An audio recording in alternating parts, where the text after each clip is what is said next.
अस्सलाम वालेकुम। हम लोगों ने वेस्टर्न पॉलिटिकल थॉट्स के अंदर एक सीरीज़ स्टार्ट की है और उस सीरीज़ के अंदर आज हम एक टॉपिक डिस्कस करने जा रहे हैं। एक फ़िलोसोफ़र को डिस्कस करने जा रहे हैं जिसका नाम है कार्ल मार्क्स। तो चलिए स्टार्ट करते हैं अपना आज का topic, the political thoughts of Karl Marx. तो इस लेक्चर के अंदर हम सबसे पहले इंट्रोडक्शन की बात करेंगे, कार्ल मार्क्स के इंट्रोडक्शन के बारे में, और उसके बाद इसकी जो फ़िलोसॉफ़िकल थॉट्स हैं उसके ऊपर बात करेंगे। और उसके बाद इसके फ़िलोसॉफ़िकल थॉट्स के अंदर इसने एक बहुत ही एक इम्पोर्टेंट कॉन्सेप्ट दिया था जिसको हम कॉन्सेप्ट ऑफ एलियनेशन बोलते हैं, उसके ऊपर बात करेंगे। और उसके बाद इसने इसके वर्क के ऊपर बात करेंगे कि इसने लेबर क्लास के लिए या पीसेंट क्लास है उसके लिए इसने क्या काम किया है। उसके ऊपर बात करते हुए एंड में कंक्लूजन के ऊपर बात करते हुए जो हमारा आज का टॉपिक होगा इसको क्लोज करते हैं। तो चलिए आज की हमारी वीडियो को स्टार्ट करते हैं। अच्छा जी, सबसे पहले अगर हम बात करते हैं कार्ल मार्क्स के इंट्रोडक्शन के बारे में, तो ये जो कार्ल मार्क्स हैं, ये एक जर्मन फ़िलोसोफ़र है, जो कि 1818 के अंदर पैदा हुआ और 1883 के अंदर इसकी डेथ हुई, ठीक है? इसका जो वालिद था, वो एक ज्यूइश फ़ैमिली से बिलॉन्ग करता था। इसका वालिद एक यहूदी था और इसका वालिद साथ-साथ प्रोफ़ेशन के लिहाज़ से एक लॉयर था, ठीक है? तो सबसे पहले ये जो कार्ल मार्क्स हैं, इन्होंने मटीरियलिज़्म को पढ़ना स्टार्ट किया, मटीरियलिस्ट को पढ़ना स्टार्ट किया। तो जब इन्होंने मटीरियलिस्ट को पढ़ना स्टार्ट किया, तो उसके बाद इसके मुताबिक जो उनका ज्यूइश रिलीजन था, इनको ये रिलीजन पसंद नहीं आया, ठीक है? जिसकी वजह से इन्होंने जो अपना रिलीजन था, वो ज्यूइश से क्रिश्चियनिटी की तरफ इन्होंने शिफ्ट कर लिया। लेकिन बाद में इन्होंने क्या किया, कुछ अर्सा बाद इन्होंने जो ईसाईयत, ये जो क्रिश्चियनिटी मज़हब था, इसको भी इन्होंने छोड़ दिया। क्योंकि अगर हम देखते हैं, तो जो ज़्यादातर मटीरियलिस्ट होते हैं, इनका कोई भी रिलीजन नहीं होता। तो इस हिसाब से इन्होंने जो सबसे पहले क्या था, ज्यूइश को छोड़ दिया, उसके बाद इन्होंने जो क्रिश्चियनिटी, ईसाईयत है, उसको भी छोड़ दिया। अच्छा, अगर हम बात करें कार्ल मार्क्स की, तो कार्ल मार्क्स एक बहुत ही तगड़े फ़िलोसोफ़र थे, जिनकी बात बहुत ज़्यादा सुनी गई थी। अगर हम दूसरे जो फ़िलोसोफ़र्स हैं, वेस्टर्न फ़िलोसोफ़र्स हैं, उनकी बात करें जिसके अंदर Socrates, Plato, John Locke, Thomson Hobbes, Jean Jacques Rousseau है। अगर उनकी बात करें, उन्होंने ठीक है, उन्होंने अपनी फ़िलॉसफ़ीज़ दी। तो उन्होंने अपनी फ़िलॉसफ़ी दी, तो उसके मुताबिक क्या हुआ कि जो उनकी फ़िलॉसफ़ीज़ के साथ क्या हुआ कि जो उनकी फ़िलॉसफ़ी के अकॉर्डिंग जो रूल्स थे, उनके अंदर या तो 10% या 20% या 15% जो भी था, वो जो क्या था, थोड़ी बहुत यानी उन्होंने क्या किया रूल्स के अंदर उन्होंने अपनी चेंजिंग कर दी, ठीक है? लेकिन ये जो बंदा है, ये जो कार्ल मार्क्स है, इसने क्या किया, ये जो हमारा पॉलिटिकल वर्ल्ड है, इसको 2 हिस्सों के अंदर चेंज कर दिया। एक तो है कम्युनिज़्म और दूसरा है कैपिटलिज़्म। अब यहाँ पे जिन लोगों को कम्युनिज़्म और कैपिटलिज़्म का नहीं पता, उनको बताता चलूँ कि 2 तरह की पार्टीज़ होती हैं। पॉलिटिकल सिस्टम के अंदर 2 तरह की पार्टीज़ होती हैं। एक को हम बोलते हैं राइट विंग पार्टीज़ और दूसरी को बोलते हैं हम लेफ्ट विंग पार्टीज़। तो जो राइट विंग पार्टीज़ होती हैं, वो कैपिटलिज़्म को प्रमोट करती हैं, ठीक है? और उसके बाद जो लेफ्ट विंग पार्टीज़ होती हैं, वो कम्युनिज़्म को प्रमोट करती हैं। अब यहाँ पे कैपिटलिज़्म और कम्युनिज़्म क्या चीज़ है? कैपिटलिज़्म, कैपिटलिज़्म नाम बता रहा है, कैपिटल, ठीक है? कैपिटल हम बोलते हैं सरमाया को या सरमायाकारी को बोलते हैं हम। तो कैपिटलिज़्म से मुराद ऐसा तबका जो सरमायाकार तबका है, ठीक है? यानी जिसको हम आम वर्ड्स के अंदर बिज़नेसमैन भी बोल सकते हैं, ऐसी क्लास जिनकी फैक्ट्री हैं, जिनके कारखाने हैं, ठीक है? उनको हम बोल सकते हैं कैपिटलिज़्म या कैपिटलिस्ट्स।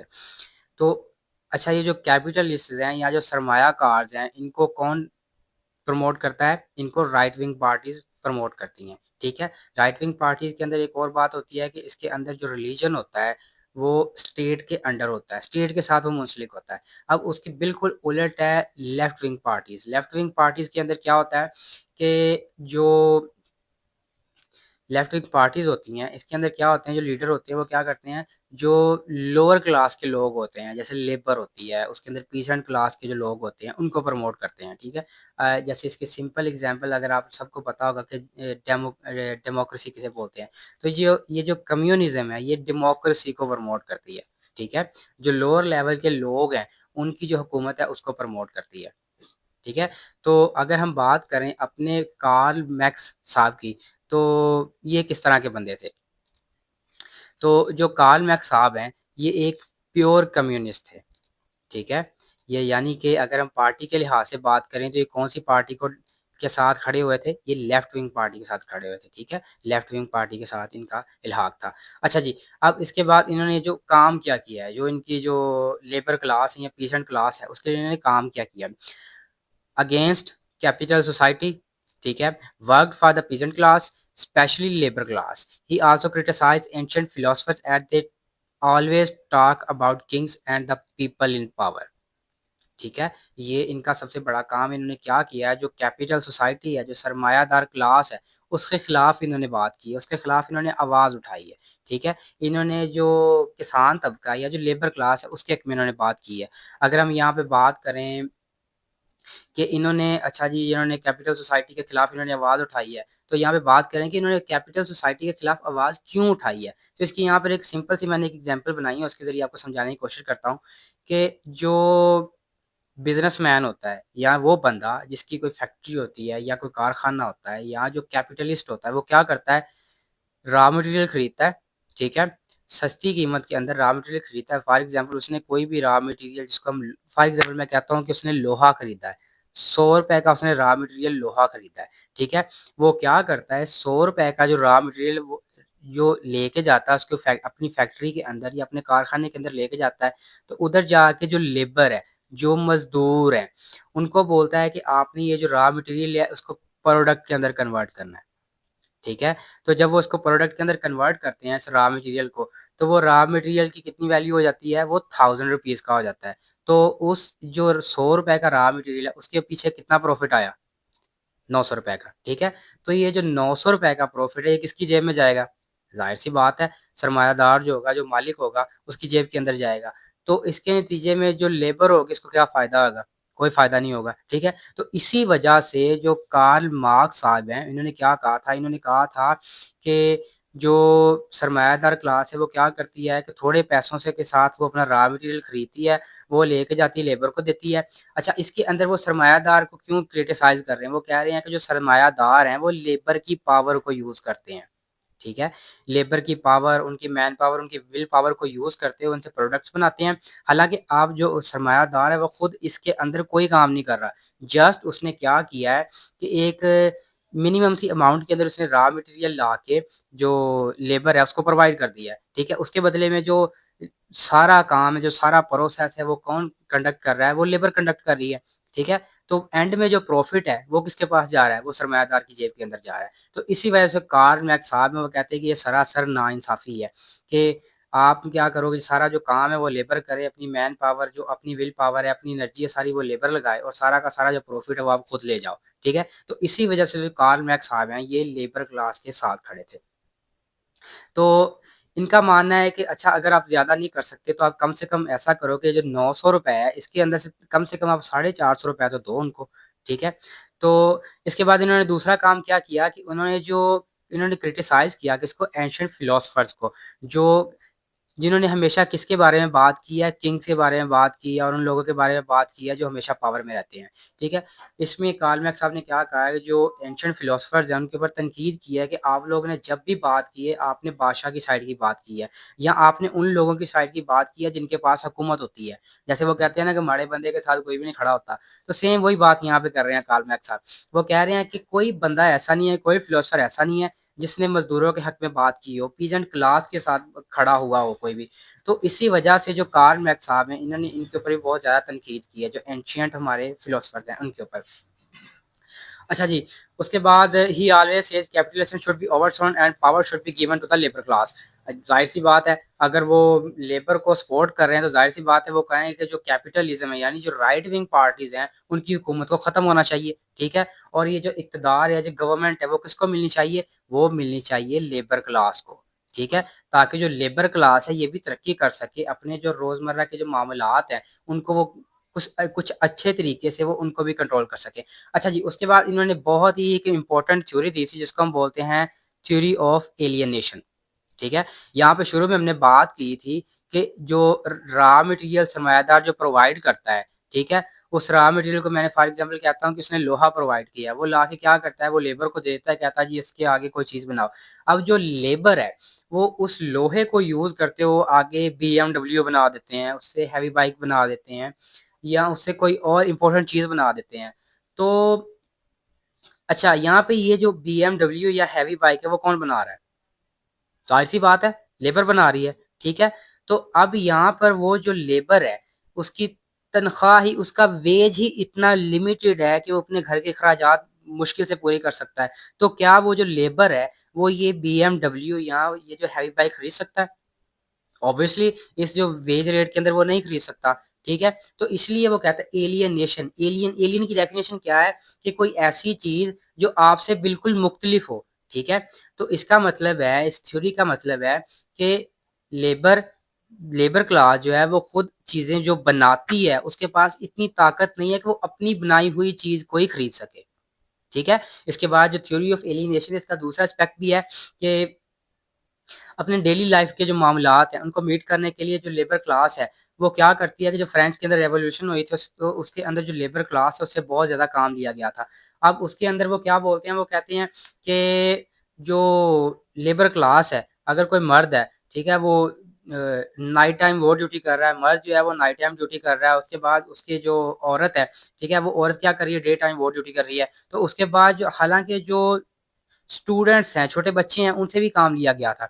तो इसी वजह से वो जो शिफ्टों के अंदर काम कर करके जो जो हस्बैंड है उसको बीवी को देने के लिए टाइम नहीं है, और जो वाइफ है उसको अपने हस्बैंड को देने के लिए टाइम नहीं है, और इसके साथ बच्चों के लिए कोई टाइम नहीं है। तो इस तरीके से वो क्या है, वो एक दूसरे के लिए एलियंस बनते जा रहे हैं। ठीक है, वो एक दूसरे से जुदा होते जा रहे हैं, एक दूसरे से दूर होते जा रहे हैं। तो इसी वजह से उसने कहा था कि ये जो लोग हैं वो एक दूसरे के साथ, उनका एक दूसरे के साथ जो मामलात हैं वो सेपरेट होते जा रहे हैं। इसी वजह से इसको हम बोलते हैं कि ये थ्योरी ऑफ एलियनेशन है। आई होप सो आपको कि थ्योरी ऑफ एलियनेशन की थोड़ी बहुत समझ आई होगी। ठीक है, अगर आपको ना आई हो तो कमेंट सेक्शन में आप मुझे बता सकते हो, मैं इसके लिए एक डिटेल वीडियो बनाऊंगा। अच्छा जी, आगे बात करते हैं। अच्छा जी, हमने यहाँ तक बात कर ली है कि कार्ल मार्क्स साहब बोलते हैं कि जी हमें जो पीजेंट क्लास है या जो लेबर क्लास है उसकी हुकूमत लेके आनी चाहिए। ठीक है, अच्छा, अब वो कैसे लेके आनी चाहिए? यहाँ पर उन्होंने बताया कि जो कैपिटलिस्ट्स हैं उनकी हुकूमत किस वजह से है, कि कैपिटलिस्ट हुकूमत में इस वजह से हैं कि वो यूनाइटेड हैं। ठीक है, वो मुत्तहिद होकर हुकूमत कर रहे हैं। वो अगर हम बात करें कि किसी फैक्ट्री की बात करें, तो फॉर एग्जांपल अगर हम यहाँ पे कह लो कि ये 100 मजदूर हैं किसी भी फैक्ट्री के अंदर। ठीक है, किसी भी फैक्ट्री के अंदर 100 मजदूर हैं। अब उन 100 मजदूर को कितने लोग कंट्रोल कर रहे हैं? उन 100 मजदूरों को फॉर एग्जांपल कह लो कि 10 लोग कंट्रोल कर रहे हैं। ठीक है, जो ऊपर सुपरवाइजरी के अंदर है। और जो ऊपर वो जो 10 लोग हैं उनको कौन कंट्रोल कर रहा है? उनको एक बंदा ही कंट्रोल कर रहा है जो किसी इंडस्ट्री का मालिक है या ओनर है। ठीक है, तो बेसिकली अगर हम बात करें तो ये जो 100 बंदे हैं, इन 100 बंदों को कितने लोग कंट्रोल कर रहे हैं? बेसिकली एक बंदा ही कंट्रोल कर रहा है। ठीक है, तो इसका मतलब है कि जो कैपिटलिस्ट हैं या जो सरमायादार हैं वो क्या है, वो यूनाइट हैं, वो मुत्तहिद होकर काम कर रहे हैं, जिसकी वजह से वो हुकूमत में ज्यादा देर तक टिके हुए हैं। और उसके बाद जो लेबर है, वो लेबर क्या है? लेबर बेचारी डिवाइड है। ठीक है, उनको अपने रोजमर्रा जो मामलात हैं उनको पूरा करने से ही फुर्सत नहीं मिलती, तो वो आगे क्या काम कर सकते हैं? ठीक है, जिस वजह से वो अपने अपने कामों के अंदर इतने ज्यादा मशगूल हैं कि उनको ये ख्याल ही नहीं आता कि हमारी भी हुकूमत होनी चाहिए, हमारे भी कुछ राइट्स हैं जिनके ऊपर हमें आवाज उठानी चाहिए। तो अच्छा, उसके बाद हम बात करते हैं वर्क्स ऑफ कार्ल मैक्स की, कि कार्ल मैक्स ने क्या काम किए। सबसे पहले तो इसका जो बहुत ही बड़ा काम इसने क्या किया था कि एक बुक कैपिटल के नाम से इसने पब्लिश करवाई थी 1867 के अंदर। ठीक है, इसका वॉल्यूम 1 भी है, वॉल्यूम 2 भी है, वॉल्यूम 3 भी है, लेकिन इनके अंदर जो सबसे ज़्यादा पॉपुलर हुआ वो वॉल्यूम 1 था इसका। उसके बाद critique of the Gotha programmes 1875। ठीक है, और उसके बाद थीसिस ऑफ फ्यूरबर्ग ऑफ 1875। ये जो थीसिस थे इसके, जो कार्ल मैक्स की ज़िंदगी के अंदर तो ये पब्लिश नहीं हो सके, लेकिन उसकी डेथ के बाद इनको पब्लिश करवाया गया था। तो अगर हम बात करें कि अच्छा कार्ल मैक्स ने यहाँ पे कम्युनिज्म की जो थ्योरी थी वो दे दी, उसका कॉन्सेप्ट हमें दे दिया, तो अच्छा अगर हम आज के दौर में रियल लाइफ के अंदर बात करें कि जो इसकी जो थ्योरी थी कम्युनिज्म की, वो किस जगह पे इम्प्लीमेंट हो रही है, तो हमारे पास सबसे बड़ी इसकी एग्जाम्पल है रशिया एंड चाइना, जहाँ पे कार्ल मैक्स की थ्योरी ऑफ कम्युनिज्म जो है इस टाइम पे प्रॉपर तरीके के साथ रन कर रही है। ठीक है, जहाँ पे किसकी हुकूमत है? पीजेंट्स की हुकूमत है या लेबर की हुकूमत है यहाँ पे। ठीक है, तो उसके बाद अगर अब हम बात करते हैं कंक्लूजन की, तो अगर हम कंक्लूजन की बात करें तो सिंपली जो वेस्टर्न फिलोसफर्स थे, उनके अंदर ये जो कार्ल मैक्स ये पहला बंदा था जिसने मजदूरों के हक में आवाज़ उठाई। ठीक है। इसके बरक्स अगर आप पूरी हिस्ट्री उठा के देख लें वेस्टर्न पॉलिटिकल थॉट्स की, तो उसके अंदर डिफरेंट तरह के जो बड़े बड़े फिलोसफर है, जिसके अंदर सोक्रेटिस आता है, प्लेटो आता है, एरिस्टोटल आता है, बड़े बड़े नाम है इनके अंदर। उनमें से किसी बंदे ने लेबर की तरफ की बात नहीं की। ठीक है।